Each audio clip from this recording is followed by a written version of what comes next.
ప్రభువైన యేసుక్రీస్తు వారి శక్తి కలిగిన నామంలో కూడి వచ్చిన ప్రతి ఒక్కరికి నా ప్రత్యేకమైన వందనాలు చెల్లిస్తున్నాను. దేవుని యొక్క మాట వినటానికి మన హృదయాలను సిద్ధపరచుకుందాం.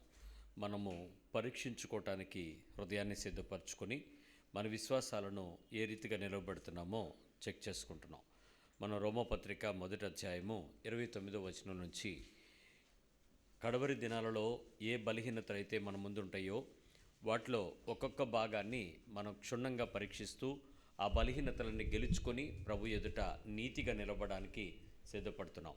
ఆ పరిస్థితులన్నిటినీ ఒక్కసారి చూసుకుందాం. ఒకసారి రోమపత్రిక 1వ అధ్యాయము 29వ వచనం. అట్టివారు సమస్తమైన దుర్నీతి చేతను, దుష్టత్వము చేతను, లోభము చేతను, ఈర్ష్య చేతను నిండుకొని మత్సరము, నరహత్య, కలహము, కపటము, వైరము అను వాటితో నిండిన వారై కొండెగాండ్రును అపవాదకులను. ఇక్కడ కలహము దగ్గరకు వచ్చాం. మనం కలహము దగ్గరకు వచ్చి కలహములో ఉండేటువంటి బలహీనతలు ఏంటో మనం నేర్చుకుంటున్నాం. కలహము అనేదానికి రకరకాల పరిస్థితులు మనకున్నాయని, ఆ పరిస్థితులన్నిటిలో నుంచి ఎలా మనం దేవునికి ఇష్టమైన రీతిగా ఉండాలో మనకి తెలుసుకుంటూ ఉన్నాం. అయితే దేవుని యొక్క మాట చెప్తునేటట్లు ఏ పరిస్థితుల్లోనైతే ఆ తగవు, గొడవ, వివాదము, వాదము, కలహము, కయ్యము, పేచి, జగడము అని చదువుతామో వాటన్నిటిలో నుంచి ఒక్కొక్క లక్షణాన్ని మనం ఎందుకు దేవుని కోరుకుంటున్న రీతికి వ్యతిరేకంగా ఉంటున్నామో మనం చూసుకుంటున్నాం. ఈ చూసుకునే ప్రతి పరిస్థితిని ఒకసారి చెక్ చేద్దాం. ఇంకా ఎలాంటి పరిస్థితుల్లో ఈ కలహానికి కారణాలను చూసుకున్నాం. దానిలో భాగంగా 1 తిమోతి పత్రిక 6వ అధ్యాయము 4వ వచనం చెప్తున్నట్లు, వాడేమియు ఎరుగక తర్కములను గూర్చియు వాగ్వాదములను గూర్చియు వ్యర్థముగా ప్రయాసపడుచు గర్వాంధుడగును. వీటి మూలముగా అసూయ, కలహము, దూషణలు, వాటి మూలంగా అసూయ, కలహము, దూషణలు, దుర అనుమానములను, చెడిపోయిన మనస్సు కలిగి ఏమవుతుందంట? మనసు చెడిపోతాడు. మనసు చెడిపోవటం అనేటువంటి భాగాన్ని నిజంగా ఎక్కడ చెడిపోయాడు, ఎందుకు చెడిపోయాడు, ఎలా చెడిపోయాడు అని మనం చెప్పకపోయినా మన మనస్సులో ఎక్కడ ప్రాబ్లం వస్తుందో దానికి తగినట్లుగా మన అవుట్కమ్ని మనం చేయడానికి ప్రయత్నం చేస్తామని మనకు అర్థమవుతుంది. చెడిపోయిన మనసుకి కొన్ని లక్షణాలు ఉంటాయి.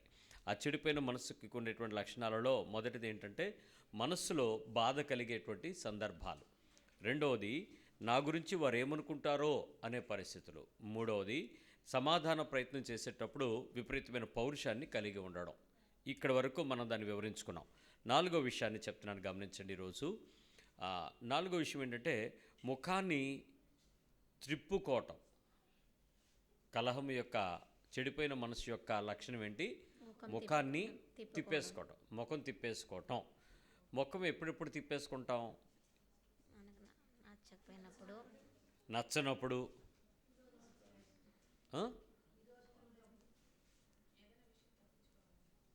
తప్పించుకోవాలని ఎప్పుడు ట్రై చేస్తాం? అదే ముఖాన్ని తిప్పేసుకోవటం అని అంటే ఇంకా నచ్చపోయినప్పుడు. ఎందుకు నచ్చదు? ఇష్టం లేదు. ఎందుకు ఇష్టం ఉండదు? నచ్చదు. నచ్చకపోతే ఇష్టం, ఇష్టకపోతే రెండూ ఒకలాంటి భావాలే. నిజానికి ఆ నష్టపోవు, ఆ రకమైనటువంటి ఇష్టపెట్టుకోకపోవటం అనేటువంటి ప్రశ్న దగ్గర మనం చాలా జాగ్రత్తగా ఆలోచించాలి. ముఖం తిప్పుకోవడం గురించి నేను ఆలోచిస్తూ ఉదయకాలం ఈ వాక్యాన్ని ధ్యానం చేస్తూ కూర్చున్నాను. ఆల్మోస్ట్ ఒక 4 అవర్స్ వరకు కూడా నాకు ఒకే మాట నా మనసులో వినపడుతుంది. ఒకే సందర్భం. ఏంటి, ఈ పోరాటాన్ని గెలవలేమా అంటే గెలవగలం. ఎందుకు గెలవలేకపోతున్నాము అని అంటే ఇష్టం లేదు, అంతే. ఎందుకు ఇష్టం లేదు? ఎందుకు ఇష్టం లేదు? ఇష్టం పుట్టడానికి ఇష్టం లేదు, ఇష్టం పుట్టించుకోవటానికి ఇష్టం లేదు. నాకు ఒకసారి చాలా భావాలు వెనక్కి వెళ్ళి తవ్వుకుని ఇంకా ఎంత ఎక్కువసేపు దాన్ని ప్రయత్నం చేశానంటే ఈ మాటను నేను ఒక్కసారి ఏదో గెలవాల్సింది ఏమైనా ఉండిపోయిందేమో నా లోపల, నా పరిస్థితి అనేటువంటిది చాలా వేదన అనిపించింది. ఇష్టం లేదు అనే పదానికి ఒక మాట చూద్దాం.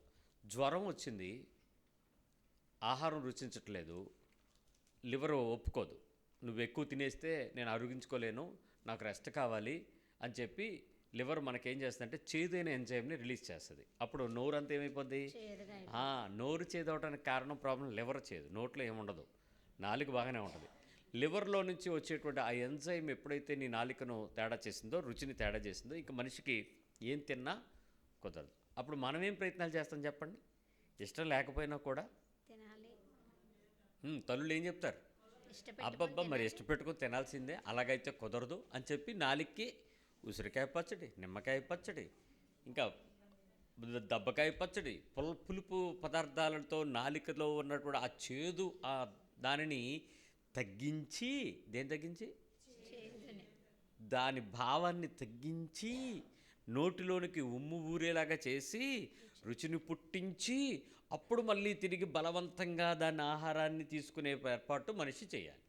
ఓ 2-3 సార్లు చేసిన తర్వాత ఏమవుతుంది? మళ్ళీ బాడీ ఆటోమేటిక్గా వచ్చేస్తుందా, రీగైన్ చేసేస్తా, లివర్ యాక్సెప్ట్ చేస్తుంది. ఇంక ఇది ఒప్పుకోదు, వీడు ఒప్పుకోడు, నేను ఎంత చేదును ప్రొడ్యూస్ చేస్తున్నా వీడు పుల్లదంతా వచ్చేస్తున్నాడు, లేకపోతే తీపిదంతా వచ్చేస్తున్నాడు, వాడికి ఇష్టపెట్టుకోవడానికి కష్టంగా ఉన్నదాన్ని ఇష్టపెట్టించేసి నా శరీరాన్ని లోబడుస్తున్నాడు అనే విషయం దానికి అర్థమయ్యి ఇంకా బాడీ రెస్టోరేషన్ అవ్వడానికి ప్రయత్నం చేస్తుంది. అప్పుడు నాకు ఆ విషయం అర్థమైంది. చేదుని తీసేస్తే తప్ప, నీకు ఆ చేదైన భావం తొలగిస్తే తప్ప నీ నోటికి రుచి పుట్టదు, ఇష్టం పుట్టదు, సహించడానికి ఇష్టం రాదు అనే విషయం నాకు అర్థమైంది. అయితే ఆ పరిస్థితులను ఒక్కసారి డెరివేషన్ చేయడానికి ప్రయత్నం చేశాను. నాకు దొరికిన సందర్భాలు మీతో చెప్తాను, వినండి. మొదటిగా ఒక వ్యక్తితో అసమాధానం నాకు ఏర్పడటానికి ప్రత్యేకమైన కారణం ఏంటంటే, కండిషన్ నెంబర్ 1, వ్యక్తికి కావలసినట్లుగా ఒక వ్యక్తి ప్రవర్తించకపోవటం. మొదటి వ్యక్తి నేనైతే ఏకి బి నచ్చినట్టుగా, ఇష్టము కావలసినట్టుగా ఏమవట్లేదు, ఇద్దరు నచ్చినట్లుగా ప్రవర్తించకపోవటం. నచ్చినట్లుగా అనే పదాన్ని నేను కావలసినట్లుగా అందాం. ఒక వ్యక్తికి మరొక వ్యక్తి కావలసినట్లుగా ప్రవర్తించకపోతే, కావలసినట్లుగా ప్రవర్తించడానికి ఇష్టపడకపోతే, కావలసినట్లుగా అసలు ఎంత మాత్రం ఇష్టానికి ఒప్పుకోకపోతే అప్పుడు ఆ వ్యక్తి మీద ఈ వ్యక్తికి అసమాధానం అనేది ఏర్పడుతూ ఉంటుంది. రెండవది, వ్యక్తి చెప్పినట్లుగా కాకుండా వేరే రకంగా అవతల వ్యక్తి స్పందిస్తే, ఏకి కావలసినట్లుగా కానీ చెప్పినట్లుగా కానీ కాకుండా వేరే రకంగా గనక స్పందిస్తే అప్పుడు ఈ వ్యక్తికి ఆ వ్యక్తికి మధ్యలో అసమాధానం ఏర్పడుతుంది. ఈ రెండూ కాకుండా ఇంకేదైనా కండిషన్ ఉందా అని నాకైతే అసలు చాలా తట్ల. 4 hours పాటు కూర్చున్నా కూడా నాకేమీ మార్నింగ్ నుంచి అస్సలు ఇక్కడికి వచ్చే ముందు కూడా చాలా మైండ్ అంతా ఆలోచిస్తాను దాని గురించి.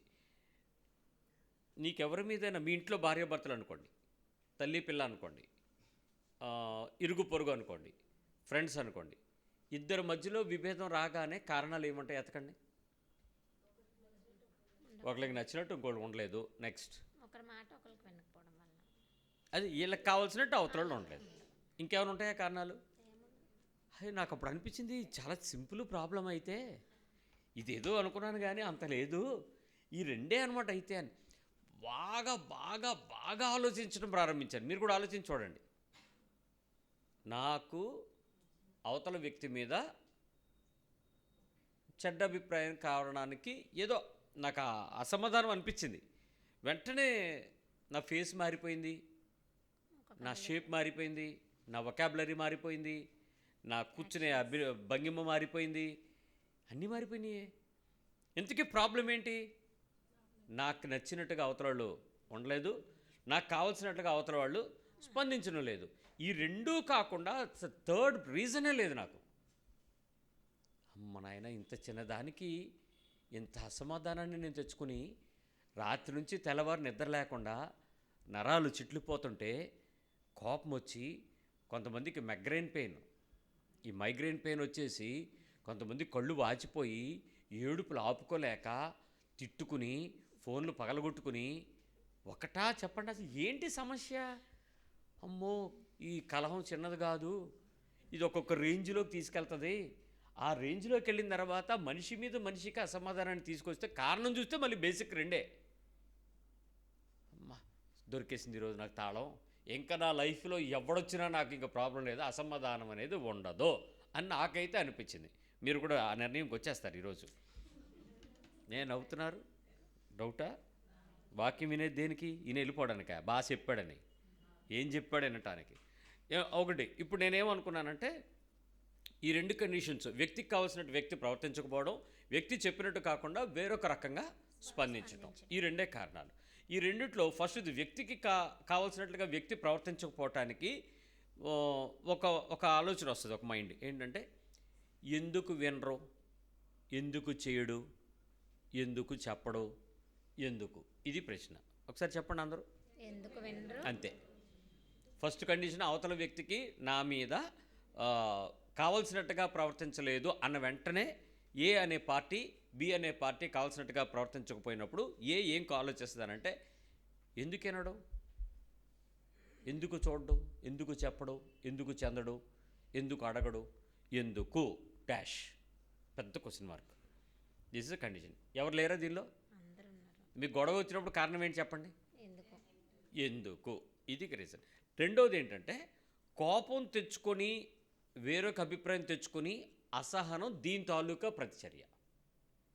ఎందుకు అనే ప్రశ్న వచ్చాక ఎందుకో అని నేను ఆలోచించను. ఎందుకో అని ఆలోచిస్తే సమస్య సాల్వ్ అయిపోద్ది. బహుశా అతనికి అర్థం కాలేదేమోలే, చెప్పాలనిపించలేదులే, దానిలో చెప్పేది ఏముందలే, దానిలో అడగాల్సింది ఏముందలే, చూడాల్సింది ఏముందలే అనుకుంటే అసలు గొడవ లేదు. దీన్ని అనుకోవడం మానేసి దీనికి వ్యతిరేకమైనటువంటి సమస్యకు స్పందించడం నేనే ప్రారంభిస్తాను. ఏ అనే పార్టీయే బి మీద స్టార్ట్ చేస్తుంది. స్టార్ట్ చేసి మాట్లాడను.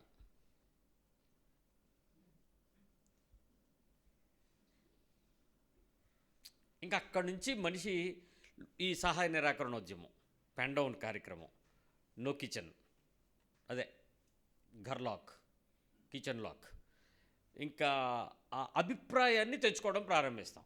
అభిప్రాయం తెచ్చుకునేటప్పుడు గతంలోకి వెళ్తాడు, మళ్ళీ వర్తమానంలో ఉండడు.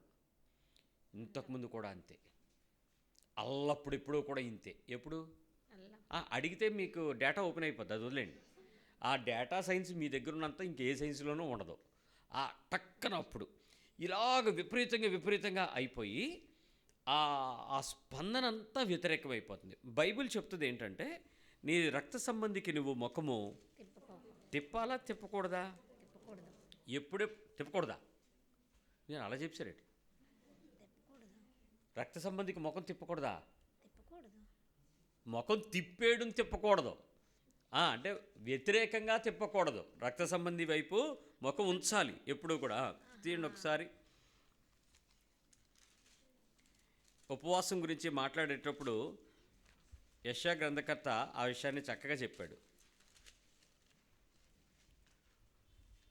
ఆ 58 ఉపవాసం గురించి మాట్లాడుతూ నీకు ఇష్టమైనట్టు నాకు ఉపవాసం ఎలాంటిది అనుకుంటున్నావు అని చెప్తూ 4వ వచనం యెషయా 58:4 మీరు కలహపడుచు వివాదము చేయుచు అన్యాయముగా గుద్దులాడుచు ఉపవాసముందురు. ఏంటంట ఉపవాసంలో? గొడవ పడాక కూడా ఉపవాసాలు ఉంటారంట. దీన్ని మన భాషలో ఏమనాలి చెప్పండి? అలుగుడు, తిండి మానడాన్ని ఏమనాలి అప్పుడు? దీన్ని దేవుడి మీద పెట్టేస్తే దేవుడు పిచ్చోడా? నువ్వు ఇంట్లో గొడవ పడిపోయి ఈ పూట అన్నం తినడం మానేసి వాళ్ళు ఏం తినట్లేదంటే ఫాస్టింగ్ అన్నంటే కుదరదు. ఇది దేవుడి కోసం కూడా మీలో గొడవలుండి, మీలో వివాదాలుండి, మీలో అన్యాయం ఉండి, మీలో గుద్దులు ఆడుకుంటూ మీరు ఉపవాసం ఉంటే కుదరదంట. అట్టి ఉపవాసం నాకు అనుకూలమా? 5వ వచనం ఏం చెప్తాడు? ఎలాంటి ఉపవాసము ఆయనకి ఇష్టమైనట? 6వ వచనం దుర్మార్గులు కట్టిన కట్లను విప్పుటయు, కాడిమాను మోకులు తీయుటయు, బాధింపబడి వారిని విడిపించుటయు, ప్రతి కాడిని విరగగొట్టుటయు నేను ఏర్పరచుకున్న ఉపవాసము కదా. 7వ వచనం నీ ఆహారము ఆకలిగొనిన వారికి పెట్టుటయు, నీ రక్త సంబంధికి ముఖము తిప్పింపకుండుటయు. తిప్పడం కాదు, తిప్పింపకుండా ఉండాలి. ఆ పదాన్ని ఇంకోలా కలిగండి. నీ రక్త సంబంధికి ముఖము తప్పించకుండా తిప్పింపకుండా ఉండాలి. అంటే దీనికి మన భాషలోకి వద్దాం. ఈ రకమైనటువంటి దేవుని యొక్క సహాయము మన శరీరం పొందుకోవాలంటే, ఒక ఆత్మీయమైన వ్యక్తి అనుభవించాలంటే ఖచ్చితంగా ఎలా ఉండాలో చెప్తాను. నేను చాలా కాలం నుంచి ఎదురు చూస్తున్న వ్యక్తి నాకు ఎదురుపడ్డాడు. ఎలా ఫీల్ అవుతాను? ముఖం ఇప్పారిపోద్ది, చేతులు లేచిపోతాయి, కూర్చున్న మనిషి కుర్చీలో నుంచి పడిపోతాడేమో తోడదు. ఒకసారి అలా లేచిపోతాం, దడీలు మనం లేచిపోతాం అనుకుని లేచిపోయి 2 అడుగులు ముందుకెళ్ళిపోయి ఎలా ఏం పనులు చేస్తాం చూడండి. ఒకసారి చక్కగా నవ్వుతారు, మనస్ఫూర్తిగా నవ్వు వస్తుంది, ఆహ్లాదకరమైన చూడడానికి ఫేస్ వస్తుంది. పలకరించటం హార్ట్ఫుల్గా వస్తుంది, హార్ట్లో నుంచి ఫుల్గా వస్తుంది. నెక్స్ట్ నవ్వు, ఆహ్లాదకరమైన నవ్వు, హార్ట్ఫుల్గా పలకరింపు. మాట కూడా ఎలా వస్తుంది? చిన్నగా మాట్లాడతారా, గట్టిగా మాట్లాడతారా? ఆ దగ్ధ స్వరంలో నుంచి తీవ్ర స్వరంలోకి వస్తుంది ఆ పదం. అనుకున్నా, అరే ఏంట్రా అనుకున్నా. ఇంకా ఆ తర్వాత అవసరమైతే షేక్ హ్యాండ్ ఇస్తాం, ఇంకా అయితే ఆలింగనం చేసుకుని కౌగులించుకొని వదిలిపెట్టకుండా గట్టిగా పట్టేసుకుని ఒక రకమైన అనుభవం, ఒక రకమైన తృప్తి, ఒక రకమైన సంతోషం ఎప్పుడు వస్తుంది? నాది, నాకు కావలసిన, నేను ఎదురు చూస్తున్నా, నా వాళ్ళు అనుకున్నా, నా అంతరంగంలో ఒక భాగం నా ముందుకు వచ్చిందనిపిస్తే నేను వెళ్ళి ఆ రకంగా ఆ ఫ్రెండ్ని, ఆ స్నేహితుడిని, ఆ బంధువుని, ఆత్మీయతను ఆలింగనం చేసుకుని అనుభవిస్తాను. దేవుడు కోరుకున్నది ముఖము తప్పించకుండా తిప్పింపకుండా ఉండడం అంటే అది. ఎవరికి? అసలు రక్త సంబంధి అనే పదం వాడాడంటే ఎక్కువ ప్రాబ్లమ్స్ అక్కడే ఉంటాయని అర్థం. బయటోడితో ఏముందండి, ఈ పూట తిట్టేసుకుంటాం, రేపు కలుస్తాం, ఆఫీస్లో బాసు నేను దెబ్బలాడుకుంటాం, తెల్లారు ఏం చేస్తాం? చచ్చినట్టు వెళ్ళి కూర్చోమేంటి? ఆ డిక్టేషన్ ఇస్తే కూర్చుంటాం, వర్క్ ఇస్తే చేస్తాము, సెలవు కావాలంటే వెళ్ళి కూర్చుని సారీ సార్ అంటే ఏరా నిన్న అన్నాం అనుకో, సార్ అది నిన్న సార్, ఏముంది సార్ ఇవాళ సార్ అన్నాడు. రక్త సంబంధుల దగ్గరికి వచ్చేటాడు ఫోన్ నెంబర్ డిలీట్ చేసేస్తాం, బ్లాక్ చేసేస్తాం. ఇంక ఏంటేంటో అసలు ఆ స్టేటస్లో పెడతా ఉంటారండి డైలాగులు, ఎక్కడ లేని కుమ్ములాట. అప్పుడు మనకు అర్థమవుద్ది, ఈ అమ్మాయికి ఎవరికైనా దెబ్బలాట అయిందేమో, వీడికి ఎవరి మీద దెబ్బలాట వచ్చిందేమో, అందుకే ఈ డైలాగులు వచ్చినాయి ఏమో అనుకో. వాటి కోసం దాస్తారేమో, లేకపోతే ఒక సైట్ ఉంటుందేమో ఏది ఈ దెబ్బలాట సైట్లోంచి ఎక్స్ట్రాక్ట్ చేయడానికి. బట్ సంథింగ్ ఎప్పుడైతే ఆ రకమైనటువంటి అనుభవం నీ జీవితంలో రాలేదు అనేటప్పుడు ఖచ్చితంగా నా దేవుని ఎదుట నా ముఖమును తిప్పుకునేటువంటి అనుభవానికి తగిన కలహాన్ని నేను ఎంకరేజ్ చేస్తున్నాను, ఎంటర్టైన్ చేస్తున్నాను అనేది మాత్రం మనం గుర్తుపట్టాలి. Right, let me tell you. మొట్టమొదటి విషయం చెప్తాను. ఎందుకు ఇలా మనిషి చేయలేకపోతున్నాడు అనేటప్పుడు ముఖము తిప్పుకొనుట ద్వారా అయిష్టతను, అసమాధానాన్ని ప్రదర్శిస్తూ కోపాన్ని, అసహనాన్ని వెళ్ళగక్కుతాం. That's a weakness. ఎప్పుడైతే ఈ ప్రాబ్లం స్టార్ట్ అయిందో ఈ రిజల్ట్ ఏంటి? ఓరియంటేషన్ ఏం చేస్తుంది? ముఖం తిప్పేసేటప్పుడు అయిష్టం, ఆ వ్యక్తి నాకు అంత ఇష్టం అనిపించట్లేదు, అయిష్టంగా అట్ ద సేమ్ టైం అసమాధానాన్ని ప్రదర్శించాలని ప్రయత్నం చేస్తాను. నా బాడీ నాకు తెలియకుండానే చేసేస్తూ ఉంటుంది. కానీ మైండ్లో ఏం జరుగుతుందో దానికి బలి అయిపోయేది ఎవరో తెలుసా? నీ శరీరంలో ఇతర భాగాల ముఖమా? ఎకారం చేసేది ఎక్కడ? మోకమే. ప్రాబ్లం ఏమో మైండ్లోని, ప్రాబ్లం బయటికి తీసుకొచ్చేదేమో ఫేస్లోని, ఫేస్ తర్వాత మిగిలిన పొట్ల కిందకి దిగుద్ది. అంటే ఇక్కడ ఆపగలిగితే ఇదంతా ప్రాబ్లం రాదు, ఇక్కడ ఆపకపోతే కింద దిగిపోద్ది ఆ ప్రాబ్లం. రైట్. సో అసమాధానాన్ని ప్రదర్శించి కోపాన్ని, అసహనాన్ని వెళ్ళగక్కేటప్పుడు నువ్వు ఆ రకమైనటువంటి పనిని నా లోపల ఏదో గొడవ ఉంది, నాకేదో ఇబ్బంది ఉంది, నాకేదో అసమాధానం ఉంది, నాకేదో అభ్యంతరం ఉంది, నాకు నీతో ఉండేటువంటి ఆ తగు పరిష్కారం కాలేదు, కాబట్టి నేను ఈ రకమైనటువంటి దుశ్చర్యను ప్రయత్నం చేస్తున్నాను అని మనిషి శరీరం బయటికి వెళ్ళగక్కుతుంది. ఎప్పుడైతే నీ లోపల ముఖం తిప్పడం ద్వారా ఆ అయిష్టతను, అసమాధానాన్ని ప్రదర్శిస్తున్నావో నీ లోపల చెడిపోయిన మనసు తాలూకా ప్రభావం బయటకు వస్తుంది. చెడిపోయిన మనసు తాలూకా ప్రభావం. మీరు ఎప్పుడైనా మంచి వంకాయని కొనుక్కొచ్చిన తర్వాత ఇంటికి వచ్చిన తర్వాత చాలా బాగుంది, నవనవలు ఆడిపోతుంది, తాజాగా ఉంది, ఫ్రెష్గా ఉంది, మొత్తం చెక్ చేశారని కోసిన తర్వాత కూడా ఏముండొచ్చు? కొంత లోపల అది అక్కడ అంత లెక్క తినేస్తూ ఉంటుంది లోపల. అది ఎక్కడి నుంచి వచ్చింది? కాకపోతే బయటికి అయితే బాగానే ఉండొచ్చు. అలాంటి పురుగు నీ లోపల కూడా తినేస్తూ ఉంటుంది, మనిషికి తెలియకుండా దాన్ని మింగేస్తూ ఉంటుంది. అలాగే ఈ కోపము, అసహనాన్ని వెళ్ళగక్కడానికి నువ్వు చేసే అయిష్టమైన అసమాధానాన్ని ప్రదర్శించే ఏ తపనైతే మనిషి శరీరం నుంచి బయటపడుతుందో మేక్ షూర్ నీ మైండ్ చెడిపోతానికి కారణం అది.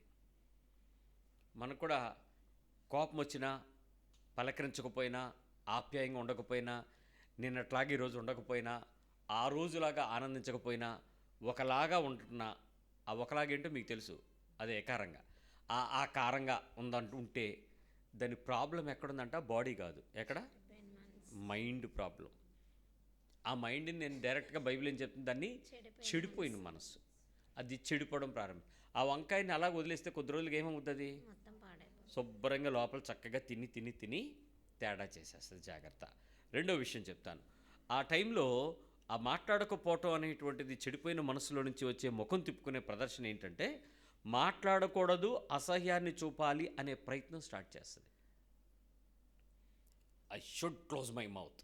మాట్లాడకూడదు, డైలాగ్ ఇవ్వకూడదు, రెస్పాన్స్ ఇవ్వకూడదు, స్పందించకూడదు, నవ్వకూడదు, చూడకూడదు, ఏంటో వినకూడదు. ఆ పక్కనే ఉంటాం, నీకే అంటే అని ఒక చూపు చూస్తూ ఉంటారు. ఆ చూపుకి అర్థం ఏంటి? నీకే అని పిలుస్తుంటే పలకమని కదా అంటే పలకం అంటే ఏంటి అర్థం? అక్కడ మనిషి మాట్లాడకూడదు అనే అసహ్యాన్ని చూపించడానికి ప్రయత్నం చేస్తాం. నిన్ను వల్ల నీ పొరుగువాడిని ఏం చేయాలి, కానీ నిన్ను ఎవడు అసహించుకోమన్నాడు? కారణం ఏంటి? నీ చెడిపోయిన మైండు ఆ మనిషిని అసహించుకోమని ప్రేరేపిస్తుంది. ఇది బై డిఫాల్ట్ నేచర్ కాదు, బై లెర్నింగ్, నేర్చుకోవడం ద్వారా వచ్చినటువంటి చర్య. చిన్నపిల్లలకి ఈ చర్య ఎక్కడి నుంచి వస్తుంది చెప్పండి? వాళ్ళ అమ్మగారి నుంచి కానీ నాన్నగారి నుంచి కానీ వస్తుంది. ఎందుకంటే స్కూల్లో టీచర్లు కానీ ఫ్రెండ్స్ కానీ ఇంటి దగ్గర కానీ ట్యూషన్లో కానీ ఇలాంటివి చెప్పరు కదా. ఈ అభ్యాసాలు ఎక్కడ ఉంటాయి మరి? మన కొంపలోనే ఉంటాయి. ఈ ఇంటిలో ఉండేటువంటి మనుషులు చేసేటువంటి ఈ చండాలమైనటువంటి పని చిన్నదానికి పెద్దదానికి మనకి తెలియకుండానే మనం దాన్ని చేయడానికి ప్రయత్నం చేస్తున్నాం. మొన్న మా దగ్గర డాక్టర్ గారు బుడ్డోడు ఒకడు వాడు ఇలా వెళ్ళిపోయి సైలెంట్గా కూర్చున్నాడు. వాళ్ళ మమ్మీ అన్నారు, ఏ అలుగుతావు నాన్న అని అంటే అన్నాడు. అయితే అలుగు అని వదిలేసింది. వాడు ఒక 5 నిమిషాల తర్వాత వచ్చి అన్నాడు. అయిపోయిందా? అయిపోయిందంట దా అంట. అలగడానికి ఆడు 2 నిమిషాలు వెళ్ళిపోయి అక్కడ నుంచుని చేతులు వెనక్కి పెట్టుకుని ఇటు అటు తిరిగి కింద మీద కూర్చుని తల ఎలా బాదుకుని లేచాడు. అది ఎక్కడి నుంచి వచ్చింది? ఇంట్లో ఎక్కడో వాళ్ళ అమ్మగారి నుంచో వాళ్ళ నాన్నగారి నుంచో వాళ్ళ అమ్మమ్మ నుంచో వాళ్ళ నాన్నమ్మ నుంచో ఇంట్లో మనుషుల దగ్గర నేర్చుకుంటున్నాడు. మనం దాన్ని సరదాగా తీసుకుంటాం. రేపు పెళ్ళం వచ్చిన తర్వాత ఏం చేస్తాడు? ఇప్పుడు 2 నిమిషాలు సేపటి చేసినోడు అది 2 రోజుల్లో 2 సంవత్సరాల్లో చేస్తాడు అలుగుడు. ఆడితో పాటు పెరగదేంటి చెడ్డ లక్షణం? మంచి లక్షణాలు తగ్గిపోతాయి, చెడ్డ లక్షణాలు పెరిగిపోతాయి. సో ఆ రోజుకి మనం ఆలోచించి నడువలసిన త్రోవను సరిదిద్దకపోతే ఈరోజు నెక్స్ట్ జనరేషన్ పాడు చేసిన వాళ్ళు ఎవరవుతారు? తల్లిదండ్రులు, మనమే. ఆడికేం పెళ్ళి అవ్వలేదని గొడవ పెడతాం. తీరా పెళ్లి చేసిన తర్వాత అది ఎందుకు పెళ్లి చేసుకుందా అని గొడవ పెడతాం. దాని ఏడుపు తీర్చలేము, ఈడు ఏడుపు తీర్చలేము. ఎందుకు ఈ గొడవలంటే కారణం ఎవరు? మన పెంపకమే సరిగా లేక, మన రక్షణ సరిగా లేక, మన రక్షణానుభవానికి తగిన క్రియను సరి చేసుకోక, మన జీవితాన్ని వాక్యం దగ్గరికి వచ్చి అయ్యో ఈ వాక్యంలో ఈ మాట చెప్తుంది కదా, ఈ మాటకు తగినట్లుగా నేను ఉండకూడదు కదా అని నేను అభ్యాసం చేయకపోవడం వల్ల. ఇవన్నీ సైకాలజీలో చెప్పరు, మనకు కావాల్సినటువంటి ఫిలాసఫీలో నేర్పరు. భక్తి జీవితాల్లో స్కూల్స్లో ఎవరు నేర్పుతాడు? ఇవి ఆత్మీయ పాఠాలు. ఆత్మీయంగా నా సహోదరుడికి, నా రక్త సంబంధికి ముఖం తిప్పింపకుండా ఉండగలగడం, ఏ రకమైన కోపం వచ్చినా నేను అసహ్యత ప్రదర్శించకపోవటం, దేవుని వలె నన్ను నేను ప్రేమించుకుంటున్నట్లుగానే దేవుని ప్రేమిస్తున్నట్లుగానే నా పొరుగుడిని ప్రేమించాలి అనే నిర్బంధాన్ని తీసుకోవటం, ఇవి నేర్చుకోవాల్సిన లక్షణాలు. అందుకని ఏ పరిస్థితుల్లోనైనా మాట్లాడకూడదని అసహ్యాన్ని చూపించే ప్రయత్నం చేస్తున్నట్లయితే చెడిపోయిన మనసు యొక్క 2వ లక్షణం బయటికి తీసుకొస్తుంది. 3వ లక్షణం చెప్తాను. పలకరించిన స్పందించకుండా మౌనంగా కానీ, ముభావంగా కానీ, చిరాకుగా కానీ, శాంతంగా కానీ ఉండడం ప్రమాదమే. 4 లక్షణాలు. ఇదిగో నేను సైలెంట్గా ఉన్నాను కదా, నన్ను రెచ్చగొట్టుకో. సైలెంట్గా ఉండడమే ప్రమాదం. Silence is violence. సైలెంట్గా ఉన్నాను కదా, నా కోపం రేపు నేను ఎందుకు అలాగున్నాను? ఎలాగున్నాను? బాగానే ఉన్నాను. నాకు నవ్వు వచ్చేస్తుంది కానీ ఎలాగున్నాను? బాగానే ఉన్నాను. నువ్వు బాగాలేదని నాకు అర్థమవుతుంది. నేను బాగానే ఉన్నాను. నీకేమనిపిస్తుందో నాకేం తెలుసు, నేను బాగానే ఉన్నాను. ఇంతకీ బాగానే ఉన్నాను 2 సార్లు చెప్పంటే ఏంటి అర్థం? బాగలేదని అర్థం. దానికి చెడిపోయిన మైండ్ ప్రాబ్లం అని అర్థం. చెడిపోయిన మనసులో నుంచి బయటకు భావ వ్యక్తీకరణ మన శరీరంలో నుంచి అసహనాన్ని వ్యక్తపరుస్తుందని అర్థం. ఆ వ్యక్తపరచేటువంటి పరిస్థితే పలకరించినప్పుడు ఆ మౌనం, ఆ శాంతంగా ఉండడం కూడా చాలా అసహ్యకరమైనటువంటి లక్షణం, చెడిపోయిన మనసు లోపల ఉండేటువంటి లక్షణం. ఏమండి, నిజంగా కోపం రాకపోతే నేను బాగానే ఉన్నానని చెప్పక్కర్లా. ఎలాగుంటావు? ఇందాక వచ్చిన వెంటనే ఎలా ఫీల్ అవుతావు? అది ఉంటుంది. హూహా అనుకుని వెళ్ళిపోయి సెకండ్ ఇచ్చేసుకుని, ముద్దులాడేసుకుని, కౌగులించేసుకుని, పిసికేసుకుని ఎంత బాగుంటుంది. అది అవ్వకుండా సైలెంట్గా ఉన్నామంటే అర్థం ఏంటి?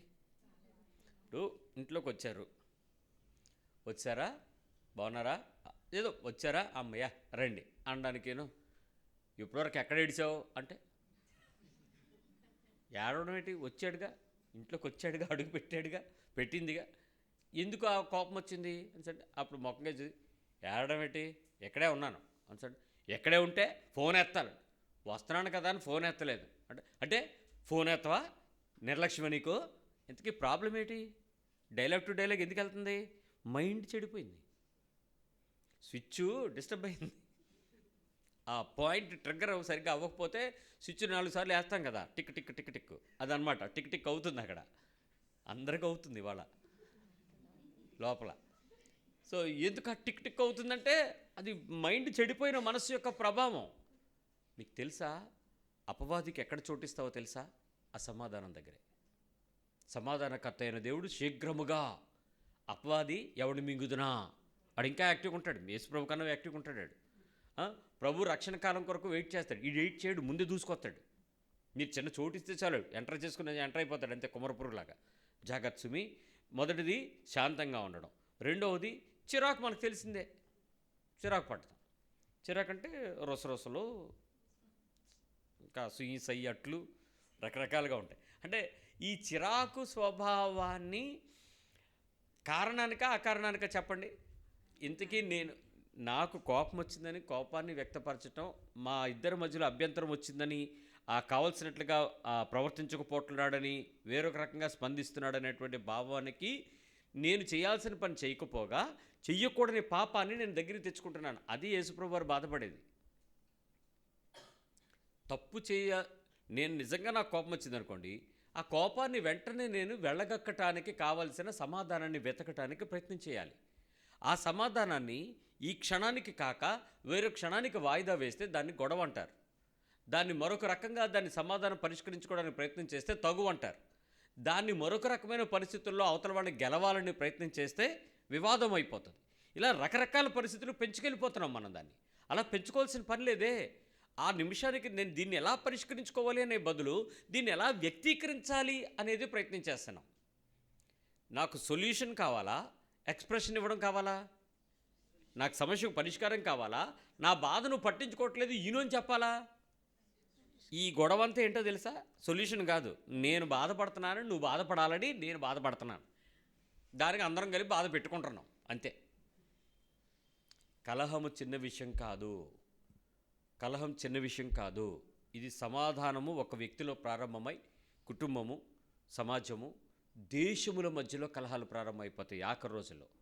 దాన్ని తెలుసుకొని నా వలన పరిష్కారానికి నా వంతుగా ప్రయత్నం చేస్తూ, నా దేవుని నీతికి తగినట్లుగా నేను సమాధానకర్తయ్యకు దేవుని సంబంధిగా బతుకుతూ, నా హృదయంలో నుంచి ఎప్పటికీ కూడా దేవుని ఎదుట అంత మంచి మనస్సాక్షితో బ్రతకాలని దేవుడు కోరుకుంటున్నాడు.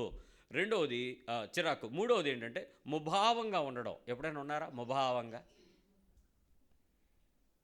ఏంటి అలాగున్నావు, ఎలాగున్నాను, అదే ఏంటో చెప్పచ్చు కదా, ఏం లేదు, ఏం మాట్లాడచ్చు కదా, ఏం మాట్లాడను, ఏం లేదు, చెప్తున్నాను కదా, ఏం లేదు.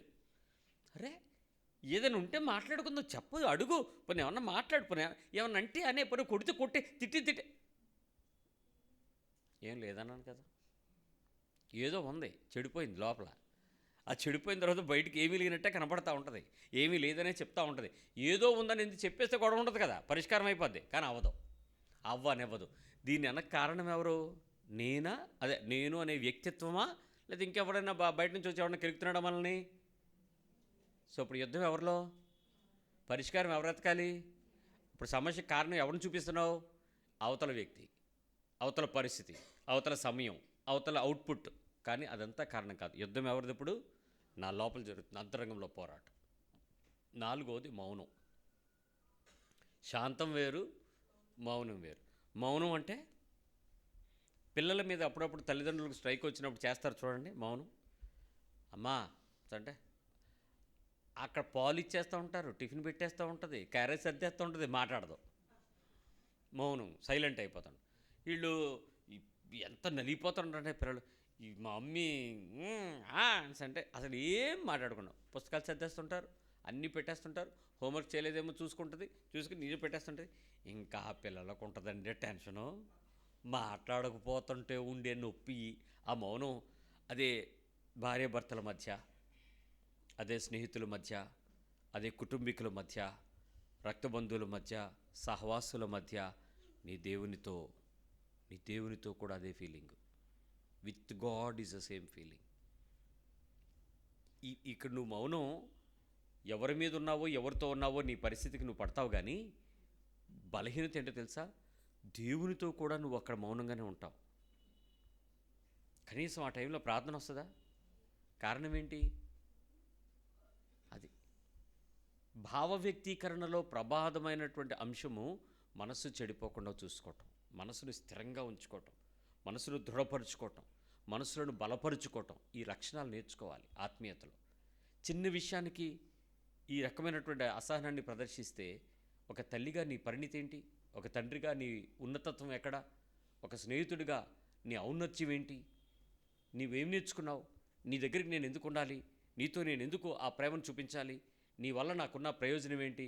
ఆ లక్షణం నీ దగ్గర ఉండకపోవటమే కదా నీ దగ్గరికి నేను వచ్చే ఆకర్షణ, నీ దగ్గరకు దేవుడు ఉండే సంతోషం, నీలో ఆత్మ పనిచేసే కార్యం. ఆ ఒక్కటికే చిరాకు పడుతూ, చిరుపురులాడుతూ, మౌనంగా ఉంటూ, మాట్లాడకుండా, అసహనాన్ని వ్యక్తపరుస్తూ, కోపపడుతూ, మాట్లాడుతూ, ముఖం తిప్పుతూ, ఇష్టానుసారమైనటువంటి భావ వ్యక్తీకరణలో విపరీతమైన శాంతాన్ని నటిస్తే అది చాలా ప్రమాదకరమే. 4వ విషయంకి వస్తాను. చాలా రోషంగా, అవహేళనగా శరీరం ద్వారా బయటపడతా ఉంటుంది ఈ చెడిపోయిన మనసు యొక్క స్వభావం, చెడిపోయిన మనసు యొక్క ముఖం త్రిప్పే స్వభావం. 4వది ఏంటి? రోషంగాను అవహేళనగా. చాలా అంత ఎంతో గొప్ప వ్యక్తి, ఆయన చాలా గొప్ప అధికారి. 3 జిల్లాలకి ఆయన సంతకం పెడితే అంత పవర్. ఒక్క సంతకం. ఆయన ఆఫీసు ఇలాంటి బిల్డింగ్లో, ఇలాంటి ఫ్లోర్కి 3 ఇంతలు ఉంటుంది ఫ్లోర్. ఆయన దగ్గరికి వెళ్ళాలంటే 3 అంచెలు స్క్రూటనైజ్ అయితే కానీ ఆయన దగ్గరికి వెళ్ళి కూర్చోడానికి కాదు. 3 జిల్లాలకి ఆయన అధికారి. ఆయన చిటికేస్తే అంత పవర్ఫుల్ అనమాట.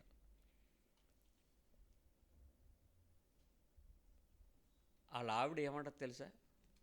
ఆయన్ని ఏం కాకుండా ఇలాగంటది అంతే, ఇలా పీకి పడేస్తుంది. అసలు మాటకి ఆయన బింబేలు పడిపోతాడు. ఆవిడ ఫోన్ అంటే, బ్రదర్ అంటే, బ్రదరు ఏమనకండి బ్రదరు, ఒక 2 నిమిషాలు స్థిమిత పడ్డాకే ఏదైనా ఫోన్ అండి. మా పిఏలకి అందరికీ తెలుసు బ్రదర్, మా ఆవిడ ఫోన్ అంటే అందరూ సైలెంట్ బయటికి వెళ్ళిపోతారు బ్రదర్. ఫోన్లో ఎందుకు బ్రదర్ అంటే, అది అంతే బ్రదర్. ఎందుకు ఆ రకంగా ఆయన మీదకు ఆ బలాన్ని ప్రదర్శించాలి అని అంటే, ఈయనకి అక్రమం లేదు, ఈయన అన్యాయం చేయడు, ఈయన లంచం పుచ్చుకోడు, ఈయన రికమెండేషన్లు యాక్సెప్ట్ చేయడు. మరి ఇంకా డిపార్ట్మెంట్లో ఆ మొత్తానికి ఈయనంటే హడలో, ఆవిడంటే తప్ప.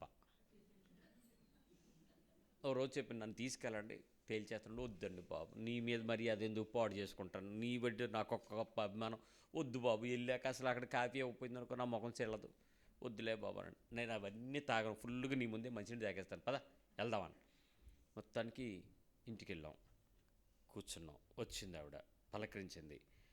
పాస్టర్ గారు ఎలా ఉన్నారు, ఏంటి సంగతి? అంతా బాగానే ఉంది. ఆయన ఎలా వస్తుంటే, అక్కడ కూర్చోండి నేను మాట్లాడుతున్నాను అంది. అన్నాడు. Okay okay okay okay okay అనేసి ఆయన సైలెంట్గా వెళ్ళిపోయాడు. నాతో మాట్లాడుతున్నానికే నువ్వు ఇక్కడికి ఎందుకు వస్తున్నావు, అక్కడ కూర్చో అందంత అలా అయింది. ఓకే ఓకే ఓకే ఓకే అని వెళ్ళిపోయాడు ఆయన. నా కేసు చూశాడు. నువ్వు నా కేసు చూస్తే నేనేం చేయలేనప్పుడు, నేను ఇప్పుడు వీడితో మాట్లాడాలని వెళ్ళిపోను. కానీ ఆవిడని ఏ రకమైన ప్రయత్నం చేస్తే లాస్ట్ నాకు చెప్పింది ఏంటంటే, ఈయన తోటోళ్ళందరూ ఎంత సంపాదిస్తారో ఈ దిక్కుమాలినోడు రూపాయి తేడు, చెప్పిన మాట వినడు, నీతి నీతి నీతి అంటాడు. ఏటండి నీతి? 30 వెండి నాణాలకి యేసుప్రభుని అప్పగించిన యోధా నీతిమంతుడు కాదా అని అడిగింది. ఆ భక్తురాలికి వాక్యం అలాగర్థమైంది. వెండి నాణాలే గుర్తొస్తున్నాయి కానీ అది ఉరిపెట్టుకుని సత్యను నడిమికి బద్దలై పేగులు బయటపడినా అని అర్థం కావట్లేదు. అయితే ఈయన ఎందుకు చులకనగా చూస్తుంది అంటే, ఆయన నీతిని ఆవిడ ఓర్వలేకపోతుంది. ఈయన విలువను ఆమె తక్కువగా చూడడానికి కారణం ఏంటంటే రేపొద్దున్న నీ అధికారానికే కానీ నువ్వు రిటైర్ అయితే కుక్క కూడా నీ దగ్గరికి రాదు అని చాలా వల్గర్గా మాట్లాడు. అప్పుడు నాకు అర్థమైంది ఆయన నీతికి వచ్చినటువంటి తిప్పలో పడాల్సిందేనేమో అనిపించింది. ఆఖరికి ఆవిడని అడిగాను, ఈ అమ్మయ్య మీ అనగోళ్ళ లవ్ మ్యారేజా, ఈ రెండే ఏదో ఒకటి ఆవిడ పడి ఉండాలంటే ఏం చేస్తాడు? దగ్గర సంబంధం కానీ ప్రేమించుకుని పెంచుకునే పెంటగానే అయి ఉండాలి. రెండు ఏంటి అని అడిగాను. అంటే భలే గ్యాస్ చేశారండి అన్నాడు. ఆత్మ చెప్పేద్ది అలాంటి, శరీరం కదా ఆత్మే. సో ఓకే సరే కానివ్వండి అని ఆవిడకి చెప్పాను, కూర్చోబెట్టి చాలా విషయాలు మాట్లాడాను. అంటే ఆమెకు మేమిచ్చే విలువ కన్నా కుటుంబంలో మీరు ఆవిడతో ఆయనతో మీ ఇద్దరి మధ్యలో ఉండేటువంటి కలహాన్ని పరిష్కరించుకోవాలి. అది నువ్వు వదిలిపెట్టాలి. నీకేమైనా తక్కువ చేశాడా? నిన్నేమైనా నెగ్లెక్ట్ చేశాడా? నీకేమైనా ఇవ్వడానికి నిరాకరించాడా? నీ స్వాతంత్రాన్ని ఏమైనా హక్కులు లాక్కున్నాడా? నీ జీవితంలో ఆయన ఏమి భంగం కలిగించాడు నీకు అని కొన్ని విషయాలన్నీ మాట్లాడుతుంటే ఏడ్చి ఆవిడంది, నాకు ఆయన మంచోడండి, ఆయన చాలా మంచోడు, నన్ను ఎప్పుడు ఏమీ అనడు, నన్ను ఎప్పుడు బాధ పెట్టడు, కానీ అందరితో చూస్తే నాకు అలా ఉండాలని ఉంది, అది లేదు, ఇవ్వట్లేదు, ఆ హక్కు ఇవ్వట్లేదు అంటే ఆయన అంటాడు. పిలిచాను, రండి ఇలా కూర్చోండి అంటే, ఏమండి అని అంటే, సార్ కంపెనీ కారులో షాపింగ్ అంటది, తప్పు కదా, మన కారులో వెళ్దాం అంటాను, పెట్రోల్ ఎవడెత్తాడు అంటది, నేనే ఇస్తానంటాను, ఒప్పుకోదు. ఇలాంటి గొడవలే సార్ నేను. ఇప్పుడు కలహానికి కారణం ఏంటి? స్వనీతి, దుర్నీతి. సరే ఒక లింక్ ఎక్కడి నుంచి ఎక్కడికి వెళ్తుందో, ఈరోజు నువ్వు నీ ఇంటి పరిస్థితుల్లో నీ ఇంటి వారితో కానీ, నీ ఇంటి పరిస్థితులతో కానీ, నీ వారితో కానీ, నీ చుట్టూ ఉండే పద్ధతులతో కానీ ఎప్పుడైనా ఆ అవహేళన చేసే మనసు నీకు వచ్చింది అని అంటే దానికి దుర్నీతికి సంబంధమైన కారణం లోపల ఉంటుంది నీలో. ఆ అక్రమ సంబంధమైనది ఏదో నీకు పోలికో, కోరికో, దుర్లాభాపేక్షో, దురభిమానమో, బలహీనతో ఏదో కనెక్ట్ అయి ఉంటుంది. దాంతో దీన్ని చూసి వ్యక్తిత్వాన్ని నువ్వు అవహేళనగా మాట్లాడి మనిషి రోషంగా ప్రవర్తించడం ప్రయత్నం చేస్తుంది. కౌన్సిల్ చేశాను, 1 అవర్ మాట్లాడాను. మాట్లాడిన తర్వాత తననేమో కాఫీ ఇస్తావా అని అంటే ఉండండి అన్నీ తెస్తానంది. గమ్మున వెళ్ళి కాఫీ తీసుకొచ్చి ఇద్దరం కూర్చుని తాగుతున్నాం. ఆయన కూడా నా పక్కనే ఉన్నాడు. కూర్చుని తాగుతూ ఆయన అన్నాడు, మా ఆవిడ ముఖం ఇలా ఎప్పుడు చూడలేదని అన్నాడు. ఎప్పుడు ఆ ప్లెజెన్స్ రాలేదు ఆవిడకి. కారణం ఏంటంటే నీ లోపల ఉండేటువంటి రోషం నీకు తెలియకుండా నీ శరీరాన్ని ఊపుతూ ఉంటుంది. ద ప్రాబ్లం ఏంటి? రోషం. ఆ రోషము పరిశుద్ధంగా బ్రతకాల్సిన దగ్గర నా భర్త నీతిమంతుని భార్యను నేను, అతడు విలువైన వ్యక్తి సమాజానికి, అతనికి భారీగా ఉన్నందుకు నాకు నిజంగా దేవునికి నేను రుణవస్తున్నాను అనే భావానికి ఆపోజిట్ చేస్తుంది ఆడ అమ్మ. ఎక్కిచ్చేస్తుంది. ఇది అంటే ఫోన్లో ఉంటే కాపురం ఎప్పుడు చేస్తుంది, భర్త ఎప్పుడు మాట్లాడుకుంటుంది. అక్కడి నుంచి ఇచ్చినవి ఈవిడ అవుట్పుట్ చేసింది. చెప్పాను, ఫోన్ తీసే తల్లి, నువ్వు మాట్లాడాలనుకుంటే నీ భర్తతో మాట్లాడు తప్ప మీ తల్లితో ఆ చెల్లెలతో ఆపేయి, దానివల్ల నీకు ఈ గొడవ అవుతుంది, ఇలా కారణాలు అవుతున్నాయి అని అంటే అప్పుడు తను అర్థం చేసుకుంది. దేవునికి మహాస్తోత్రం ఏంటంటే ప్రభు ఆత్మ పనిచేశాడు. షీ కేమ్ డౌన్, తను వదులుకోగలిగింది. ఈరోజుకి ఏమైనా పరిస్థితి వస్తే చెప్తున్నా, అన్నయ్య నాకు మళ్ళీ మునుపట్లాగా ఉండాలనిపిస్తుంది అని అంటే ఒక్కటే పరిష్కారం అమ్మ, నీ శరీరం సావాలి, ఆపే, కడుపుకి గొంతుకి కత్తిపెట్టు, ఉపవాసం ఉండు, ఇంకొక మార్గం లేదు. ప్రభు సన్నిధిలోకి వచ్చి తలుపేసేసుకో, వంటగదిలోనో బెడ్రూమ్లోనో మోకరించు, ప్రభుతో చెప్పు, ప్రభువా ఇదిగో నా శరీరం లెగుస్తుంది, నా భర్త అనేది చూడకుండా, నా ఇంటి వారిని చూడకుండా, నా మర్యాదలను చూడకుండా నా శరీరాన్ని ప్రేరేపిస్తుంది, దీన్ని చంపాలనుకుంటున్నాను, నువ్వు నాకు సహాయం చేయని అడిగితే నీ రోషాన్ని ఆత్మీయతగా దీనంగా మలుస్తాడు. మంచి రోషం అది, నీ భర్తకుందా మంచి రోషం, కానీ నీది చెడ్డ రోషం. ఆ చెడ్డ రోషం అవహేళనగా నీ శరీరం ద్వారా బయటకు వస్తూ ఉంటుంది. నువ్వు ఎప్పుడైనా ఎవరి మీదైనా ఆ అవహేళనగా మాట్లాడితే ఎలా ఉంటుంది చెప్పండి? అవహేళనగా ఎప్పుడు మాట్లాడతారు? అవహేళనగా ఆలోచించండి. వాళ్ళు నిజంగా దమ్మిడికి పనికి రాకపోయినా, చేత కాకపోయినా దాని గురించి పెద్ద ప్రాబ్లం ఉండదు. ఎప్పుడు వస్తుందో చెప్పండి? ఫర్ ఎగ్జాంపుల్, అతను మంచి డాక్టర్ అనుకోండి, అవహేళనగా మాట్లాడేటప్పుడు ఏమంటా, పెద్ద డాక్టర్ మరి అయిపోయిందా? పెద్ద ఇంజిన్లో నీళ్ళు పోసుకోవడానికి అంటే పెద్ద లాయర్వి, హౌస్ పెద్ద కంపెనీ ఓనర్వి అంటే ఒక్కసారిగా ఏమైంది? అవహేళన. రోషంగా అవతల వ్యక్తిని చులకనగా ఒక్కసారి పెద్ద డైలాగు మన క్రిస్టియన్ డైలాగ్ అంటే పెద్ద యేసుప్రభు వచ్చాడు మరి అంటే మనం ఏదైనా భక్తి నీతి మాట్లాడానుకో, అబ్బా వచ్చాడండి పెద్ద పాస్టర్, పెద్ద పాస్టరమ్మ, పెద్ద యేసుప్రభు, పెద్ద పౌలీడే అంటే చులకన చేసుకోవటం. రోషపు మాట అవహేళనగా శరీరం ద్వారా బయటపడడం చెడిపోయిన మనసు యొక్క ముఖం తిప్పుకోవడంలో నుంచి బయటకు వచ్చేటువంటి బలహీనత. ఐదో విషయం ఏంటంటే మనకు తెలిసినటువంటి పద్ధతుల్లో ఒక సాలిడ్ స్టేట్ ఇది ఏంటంటే తిట్లు, తిట్లు, నిందించడం, నిష్ఠూర పెట్టడం, అపనిందలు వేయడం, లాస్ట్ స్టేజ్ అరవడం. ఎక్కడైనా అరుస్తారు. అది బెడ్రూమా, బాత్రూమా, కిచెన్ రూమా, రోడ్డా, కారా, మార్కెటా, అది ఇంకెక్కడైనా జనసందోహం ఉన్న ప్రదేశమా అనవసరం, వాళ్ళు ఆ రచ్చ చేసేటువంటి అరుస్తూనే ఉంటారు.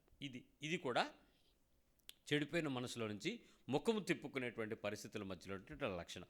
కానీ ఇక్కడ నేను ఒకటి గమనించానండి, ఈ తిట్టడం కానీ, నిందించడం కానీ, నిష్ఠూర పెట్టడం కానీ, అపనిందలు వేయడం కానీ, అరిచేవాళ్ళు కానీ అరవాల్సినదంతా అరిచేసిన తర్వాత మళ్ళీ ముఖం తిప్పరు, మళ్ళీ ముఖం మెదురుగానే ఉంటారు. తిప్పుకోవడానికి అన్నట్లు చేసేస్తారు, తిప్పుకోకుండా మళ్ళీ ఫేస్ టు ఫేసే ఉంటారు.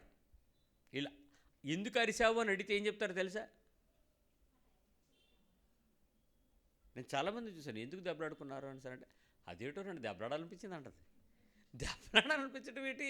దెబ్బలాడకుండా ఉండాలని కదా అనిపించాలి నీకు అని అంటే అవును మరి ఎందుకో అలాగే అయిపోయింది అంతే. ఏది అవ్వకూడదని అనిపించాలో అనే దానికి మనసును ఒప్పుకోక ఏది అవ్వకూడదని అనిపించాలో దాన్ని చేయడానికి ప్రయత్నం చేస్తుంది, పురుగొల్పుతుంది మనసు. కానీ చాలా జాగ్రత్త అండి, మీరు తిట్టేటప్పుడు, నిందించేటప్పుడు, నిష్ఠూర పెట్టేటప్పుడు, అపనిందలు వేసేటప్పుడు, అరుపులు అరిచేటప్పుడు కూడా పాము అంట నాలికని మాట్లాడితే బయటికి ఎందుకు తీస్తుంది అని అంటే ఎందుకు తీస్తుంది తెలుసా? సైన్స్ ఏం చెప్తుందో తెలుసా? దాని చుట్టుపక్కల జరుగుతున్నటువంటి వాతావరణంలో ఉండేటువంటి ఆ వైబ్రేషన్స్ని రిసీవ్ చేసుకోవటానికి నాలిక బయటికి తీస్తుంది. ఒక ఆయన అంటాడు అది స్మూత్ చేసుకోవడానికి అన్నాడు. నిజమే, బాగా 10 సార్లు బయటికి ఎలా తీస్తూ ఉంటే రంపం సాప్ అవుతుంది కదా, పాము వలె నాలుకను రాపిడి చేసుకుంటారంట, సాధు చేస్తున్నారంట, అలా చేస్తారంట. కానీ ఈ మనుషులు ఆ రకంగా ఎక్కువ సార్లు మాట్లాడటం ద్వారా, ఆ నాలుకను ఆడించడం ద్వారా మాట చాలా పదును చేసి ఇసురుతారు. జాగ్రత్త. మామూలు మాట అనేరు, ఆ మాట మాట్లాడేటప్పుడే కోసుకుంటూ దీపొద్దు, అలాగా సన్నగా కోసిపోద్ది బ్లేడ్లాగా.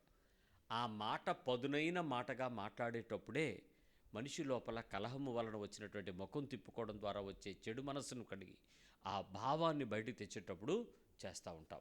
దయచేసి అలాంటి పరిస్థితుల్లో మీరు దెబ్బలాడుకోవచ్చు, తప్పులేదు, కానీ పరోడు గుట్టు బయట పెట్టకండి, మూడోడు గుట్టు బయట తేకండి, మరొకరు అన్నారని చెప్పి ఎవరిని కూడా బయటికి తేకండి. ఆ టైంలో మీరు చేస్తారు కూడా, ఎందుకంటే టెంపర్ కోల్పోతారు, సహనం కోల్పోతారు. అసహనానికి వచ్చేటువంటి ప్రచర్య మనం ఎవరూ ఆపలేము, దాన్ని చాలా దుశ్చర్యగా మాట్లాడడానికి ప్రయత్నం చేస్తాం. అది చాలా భయంకరమైనటువంటి బలహీనత. ఆరో విషయం ఏంటంటే కక్ష సాధించడం. తెలుసా మీకు? కక్ష సాధించుట ఇది ఎక్కడ ఆఫీసులో చూస్తాం, కానీ ఎక్కువగా ఇళ్లలోనే చూస్తాం, కుటుంబాల్లోనే జరుగుతుంది కక్ష సాధింపు చర్యలు. ఈ కక్ష సాధింపు చర్య ఎలా ఉంటుందంటే ఆలోచనగాను అనాలోచనగాను కక్ష సాధింపు చర్య చేస్తాం. With good thinking and bright thinking and without thinking.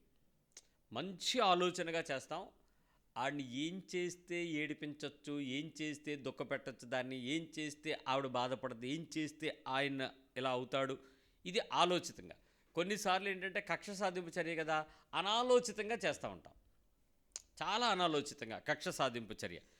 Simple బాధ పెట్టాలి అనేటువంటి ఉద్దేశంతోనే వాళ్ళ మీద మీరు ఏదైనా సాధించాలి అనేటువంటి పరిస్థితికి చేసే ప్రతి తపన కూడా ప్రమాదకరమైంది, చాలా ప్రమాదకరమైంది. ఒక సహోదరి చెప్పింది, పాస్టర్ గారు నాకు మా ఆయన మీద బాగా అక్కసు వచ్చేసింది అనుకోండి, టీ బాగా పెడతానండి అంది. మంచి టీకి మంచి కాఫీ పెడద్దంట, మంచి స్మెల్, మంచి, ఇంకా ఆయనకంట కడుపులో నుంచి తెచ్చివే బాబు ఎప్పుడు వచ్చేద్ది కాఫీ, ఎప్పుడు వచ్చేద్ది టీ అనేలాగా చేసేద్దంట, ఇల్లంతా గొంగొంగొంగలు ఆడించేది. తీసుకెళ్ళి ముందు ఉంపేద్దంట. కప్పు పట్టుకెళ్తుంది, పెడుతుంది, పెట్టి ఇలా ఇచ్చే ముందు ఇలా తోసేద్దంట. మళ్ళీ తుడుచుకునేది ఎవరు? ఆవిడే. చక్కగా తుడుచుకుంటుందంట. తుడుచుకుంటున్నంతసేపు ముఖం కేసి చూస్తట. అదే ఆనందం. కక్ష సాధింపు చర్య రకరకాలుగా ఉంటుందండి. ఒక్కొక్కడు ఒక రకంగా ఉంటుంది. అన్నం పెట్టి పక్కన కూర్చుంటారు చూడు, కక్ష సాధింపు చర్య. ఏం చేస్తారు? అన్నం పెట్టి తినమనా తినద్దనా? తిను అంటూ ఉంటారు. ఒక్కొక్కటి పొడుతూ ఉంటారు. పచ్చడేనా అంటండి, నువ్వు నన్ను తినకే, నేను అన్నం తింటానంట. నిన్ను తినడానికే నేను పెట్టింది, నేను వండిందే నిన్ను తినటానికి. మంచిది వండడం, పక్కన కూర్చుని పిసికి పిసికి పిసికి పిసికి విసికి ఆఖరికాడ ఆ కంచం ఎత్తి దడేలు మన కింద కొట్టి ఈ అనుకుని బయటికి వెళ్ళిపోయిన తర్వాత ఎవడ మీద చూపిస్తావు? ఇల్లు. కారణం ఏంటి? ఆడిని ఆకలితో పెట్టడమే ఈ కక్ష సాధింపు చర్య. రెచ్చగొట్టి తినకుండా పగలగొట్టి దాన్ని ఇసిరేసి దాన్ని తన్నేసి కింద మీద వెళ్ళిపోయాక తుడుచుకుని చక్కగా హాయిగా పడుకుని పోద్ది. అప్పటికే తినేసి ఉంటుంది ఇవిడ. డౌట్ ఏముంది అంటే ఏంటి ప్రాబ్లము? కక్ష సాధింపు చర్య. ప్రాబ్లం బయటికి కాదు, ఎక్కడుంది? లోపల. మైండ్ కూడా మంచిదే, మనిషి చాలా మంచిది. బయటికి చూడండి అలాంటి వాళ్ళు తేడా ఉండరు. సైకియాట్రిక్ పేషెంట్లా కనపడరు, పర్ఫెక్ట్గా ఉంటారు. కానీ చెడిపోయింది ఉంది లోపల. అది బయటికి కనపడకుండా లోపల చెడిపోతూ ఉంటుంది. జాగ్రత్త. ఇది అనాలోచితంగాను ఆలోచనగా కూడా చేసేటువంటి కక్ష సాధింపు చర్య. నెంబర్ 7 ఏంటంటే తప్పించుకోవడం, ముఖం తిప్పుకోవడానికి తప్పించుకోవడం, దాటిపోవడం, చూసినా వెనతిరిగిపోవటం, దూరంగా వెళ్ళడం, దగ్గరకు రానివ్వకుండా ఉండడానికి ప్రయత్నాలు చేయటం అనేది ఇదొక చర్య. ఎందుకంటే నాకు ఈ విషయం బాగా ఎక్కువ టచ్ అండి. ఈ లక్షణం బాగా టచ్ అంటే తెలుసు అంటే చేస్తామని చేశాను కదా, చేస్తామనే నాకు బాగా టచ్ అని చెప్తున్నాను కదా. అంటే తప్పించుకోవటం అంటే ఏంటంటే ఇప్పుడు వాళ్ళు వస్తున్నారు, మనం ముఖం తిప్పాలి, డైరెక్ట్గా వెళ్తే తెలిసిపోద్ది. అప్పుడు ఏం చేస్తాం? కొద్దిసేపు కారులో కూర్చుని పోతాం. లేదు ఇది ఒకటి ఉంది కదా డబ్బా, సోలెట్టేస్తాం. ఆ టైంకే మనకు కళ్ళు కూడా మొయ్యాలనిపిస్తుంది. ఏంటి కారణాలన్నీ? కొంచెం అక్కడి నుంచి డైవర్ట్ అవ్వడం, అక్కడి నుంచి అటు జరగడం, లేదా ఇంకోవైపు నడవడం. ఎందుకు తప్పించుకోవడానికి ప్రయత్నం? That is the most typical time. అంటే ఐ వాంట్ టు అవాయిడ్, అంతే. ఎందుకు? మనసు చెడిపోయింది, ప్రతీకారచ్చ, కోపం వస్తుంది, ఆయాసం ఉంది లోపల. ఎందుకో లోపల ప్రతీకారం తీర్చుకోలేను, కానీ ఫేస్ చేస్తే ప్రాబ్లం సాల్వ్ అయిపోద్ది. చేయడానికి ఇష్టం ఉండదు. ఈరోజు వాయిదా వేస్తే మళ్ళీ కొన్ని రోజుల తర్వాతైనా నేను ఫేస్ చేయాలి. కానీ ఈ లోపు నా మైండ్ సిద్ధంగా లేదు, నా బాడీ సిద్ధంగా లేదు, నా అంతరంగంలో ఓపిక లేదు, ఏదో దాన్ని ఫేస్ చేయలేకపోతున్నాను. ఎప్పుడైతే నా అంతరంగంలో ఆ వ్యక్తిని నేను ఎదుర్కోవటానికి మానసికంగా సిద్ధంగా ఉండనో, అప్పుడు ఆ వ్యక్తిని తప్పించుకోవటానికి, దాటిపోవటానికి, వెనుతిరిగిపోవటానికి, రానివ్వకుండా ఉండడానికి కావాల్సిన బ్లాక్స్ అన్నీ కూడా మనం చేయటానికి, దూరంగా వెళ్ళటానికి ప్రయత్నం చేస్తాం. ఈ ప్రయత్నంలో మీరు ఆలోచిస్తే ఎంత దూరంగా పెట్టినా, ఎంత ప్రయత్నం చేసినా దేవుడు అనేవాడు ఒకడు చూస్తున్నాడు ఉన్నాడండి. మీరు ఎంత ప్రయత్నం చేయండి, నీతిగా ప్రయత్నించండి. నేను చెప్తున్నాను, కన్నింగ్ చేస్తే మన దేవుడు కూడా ఏం చేయలేడు. నీతిగా ప్రయత్నించండి. తప్పించుకోవటానికి నువ్వు 100 విధాలా ప్రయత్నించేయి, దేవుడు కల్పించటానికి 1000 విధాలా ప్రయత్నం చేస్తాడు. నువ్వు ఎంత దూరం వెళ్ళు వెంటాడేస్తాడు. ఆ మనిషో పరిస్థితో ఏదో నీ దగ్గరికి వచ్చేస్తూ ఉంటుంది. కారణం ఏంటంటే నీ కాలము దగ్గర పడిపోతుంది, జాగ్రత్త అని చెప్పడానికి. ఈ టైం దగ్గర పడుతుంది, నువ్వు ఈ రోజులాగా రేపు ఉండవు, రేపేం జరుగుద్దో నీకు తెలియదు, ఈరోజే నువ్వు దానికి తగినట్టుగా రెడీ అవ్వు అని చెప్పడానికి దేవుడు ఆ రకమైనటువంటి ఎదుర్కొనే పరిస్థితిని నీకు ఏర్పాటు చేస్తూ ఉంటాడు. చాలా అసహ్యం, చాలా కోపం, చాలా దూరంగా ఉండాల్సిన పరిస్థితి, కానీ ఆ వ్యక్తిని కలుసుకోవలసినటువంటి అనారోగ్య సంబంధమైన తీవ్రతను పెట్టి ఎదురుపడాల్సిన సందర్భం దేవుడిస్తాడు. ఏం చేస్తావు అప్పుడు? లోబడాలి కదా, జాగ్రత్త. అందుకని ఏ రకంగా కూడా ఈ తప్పించుకుని దాటిపోయి వెనుతిరిగి చూసినా కూడా దూరంగా వెళ్ళడం, దగ్గరకు రాకపోవటం అనేది మనిషి ఎప్పుడు కూడా ప్రయత్నం చేయకూడదు. నెంబర్ 8, ఈ లక్షణం మీకు బాగా సుపరిచితమైన లక్షణం. చూపులు వెతుకుతాయి, శరీరాలు జరుగుతాయి. మనసు చెడిపోయినప్పుడు. కళ్ళేమో మనకు ఆడొచ్చాడా లేదా అని ఎత్తుతుంటుంది, బాడీ ఏమో అక్కడికి వెళ్దాం సైడ్ అయిపోతుంటుంది. మన ప్రాబ్లం ఏంటి? కలుసుకోవడమా కలుసుకోకపోవటమా, సమాధాన పడటమా సమాధానాన్ని ప్రేమించకపోవటమా? సమాధాన పడటం మనకు ఆత్మకు తెలుసు. కానీ ఆ శరీరంలో చూపేమో ఆ మనిషి ఎక్కడున్నాడు, ఆ మనిషి ఏంటి, ఏది ఏది ఏది వచ్చిందేమో కొంప తీసి వచ్చాడేమోడు ఎక్కడున్నాడు అంటాడు. బాడీ రివర్స్ అవుతూ ఉంటుంది దూరంగా, కళ్ళేమో మనిషిని వెతుకుతూ ఉంటాయి. ఆలోచిస్తే ఈ చూపులు వెతకడం, శరీరం దూరంగా జరగటం అనే చర్య ఎవరితో ఒకళ్ళతో లైఫ్ టైంలో almost all of your years నీకు ఊహ తెలిసిన తర్వాత ఫైట్ చేస్తావు.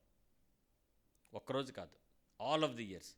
అందుకు బైబిల్ ఏం చెప్పిందంటే అసలు నువ్వు ఎవ్వడి మీద శత్రుత్వం పెంచుకోవడానికి లేదు, ఎవ్వడితోనూ ద్వేషించడానికి లేదు, ఎవడి మీద అసహనం ప్రదర్శించడానికి లేదు, ఎవడి మీద కోపగించుకోవడానికి లేదు, ఎవరిని తిరస్కరించడానికి లేదు. అందరితోనూ ఏం చేయాలి? సఖ్యమైనంత మట్టుకు అందరితో ఏం చేయాలి?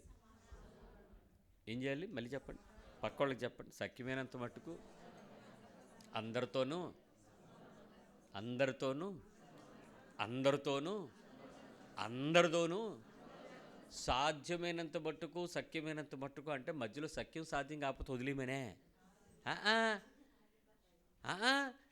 ఇంకా సాధ్యం చేసుకుని వెళ్ళిపోమని, ఇంకా ఇంకా ఇంకా ఇంకా ఇంకా ఇంకా ఇంకా ఇంకా సాధ్యమైనంత వరకు ప్రయత్నం చేయని. ఒకసారి కాదు, లైఫ్ టైం అచీవ్మెంట్ ప్రయత్నం చేయండి, అవార్డు అక్కడ ఉంటుంది.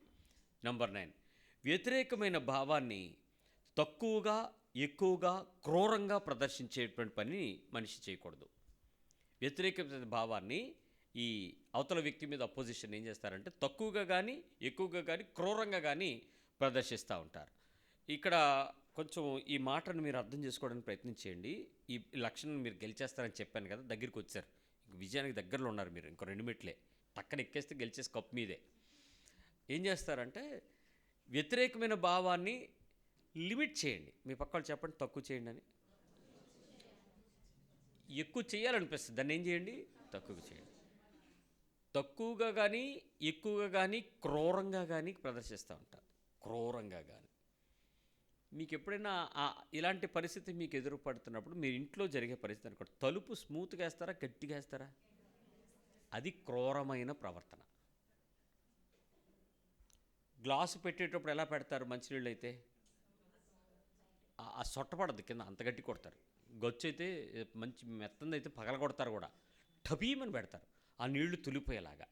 ఏదైనా తీసేటప్పుడు చేసేటప్పుడు మన దగ్గర మర్యాదగా జరిగిన వంటగదిలోకి వెళ్ళిన తర్వాత ఎవరు లేనప్పుడు ఏం చేస్తాం? ఆ సింక్లో పడేసేటప్పుడు ఎలా ఉంటుంది? కోపం ఠింగ్ కింద పడేస్తాం. అంటే ఆ పడేసేటప్పుడు మీరు ఎవరి మీదో కోపం, మీ పిల్లోడు ఆ టైంలో దొరికిపోతే ఎలా ఉంటుంది? ఆ డీపీ ఆ కోపానికి ఆ అక్కసు బలంతా ఎవడి మీద పడిపోద్ది? ఇంట్లో పిల్లోడి మీద, కుక్క మీదో. అదే టైంకి ఇంకెవరైనా ఒక 2-3 సార్లు ఫోన్ వచ్చిందనుకో, ఏటే అసలు అమ్మో ఏమైంది ఏమైంది ప్లాఫాన్ ఎలా పల లేకుండా ఎక్కడ పడితే క్రూరంగా ప్రదర్శిస్తారు. ఇది సమస్య ఏంటి అనంటే చెడిపోయింది మనసు చెడిపోయింది అనడానికి సూచనగా, సంకేతంగా లోపల ఇంకేదో జరుగుతుంది ప్రతీకారేచ్ఛ. దానికి కారణం కలహం. దానిని తట్టుకోవటానికి మనసు సుతారం ఎదురు చూస్తుంది, బాడీ సహకరించట్లేదు. మైండ్కి శరీరానికి మధ్యలో జరుగుతున్న ఈ ప్రచన్న యుద్ధంలో నీ శరీరంలో నుంచి బయటకు వచ్చేటువంటిది క్రూరత్వంతో కానీ, ఎక్కువగా కానీ, తక్కువగా కానీ చేయటం. ఇక్కడ మీరు సింపుల్ థింగ్ చెప్తాను. ఒకసారి నా ఫేస్ చూడండి. నా ఫేస్ అంటే మొత్తం కాదు, ఇక్కడే చూడండి, ఇది ఈ భాగమే చూడండి. ఇది ప్రమాదం. చిట్లించటం. కొంతమంది శాంతంగా ఉంటుంది కానీ లోపల చిట్లిపోతుంటుంది.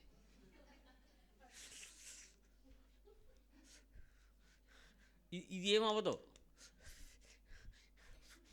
ఎర్రగైపోయి ఇవన్నీ జుట్లు వేసిపోయి ఏంటేంటో చేసేస్తా జారిపోతుంటాయి. చేతితో పట్టుకున్నావు కూడా మంచిగానే పట్టుకుంటారు, తబీం పడిపోతుంటుంది, జారిపోతుంది. మన మాట మన బాడీ ఎందో. జాగ్రత్త. క్రూరత్వాన్ని ప్రదర్శించే ముందు అక్కడి నుంచి బయటపడుద్ది. నుదురు చిట్లించబడి అవతల మనిషి మీద కోపగించుకునేటాడు ఎలా కోపగిస్తారు చెప్పండి? మామూలుగా ఏరా అలాగున్నావు అంటామా? ఆ మాట అనాలంటేనే లోపల నుంచి రౌద్రంతో కూడినటువంటి ఆ అభినయం రావాలి. కళ్ళు పెద్దవి చేసి కనుబొమ్మల పైకి లేపి నుదుట నొక్కి పెట్టి తల లేపి నోరు లేపి మొదర లేపి మోర లేపి రొమ్ము లేపి చెయ్యి లేపి ఎన్నో లేపుతాం పైకి. క్రూరత్వం. మైండ్ చెడిపోయింది, కలహం ప్రారంభమైంది, సమాధాన పడటానికి ప్రయత్నం చేయలేకపోతుంది, శరీరం తిరగబాటు చేస్తూ ఉంది. ఈ క్రూరత్వాన్ని ప్రదర్శించేవాడు వ్యసనం దగ్గరికి వెళ్తాడు. అప్పుడు వరకు బాగానే ఉంటాడు.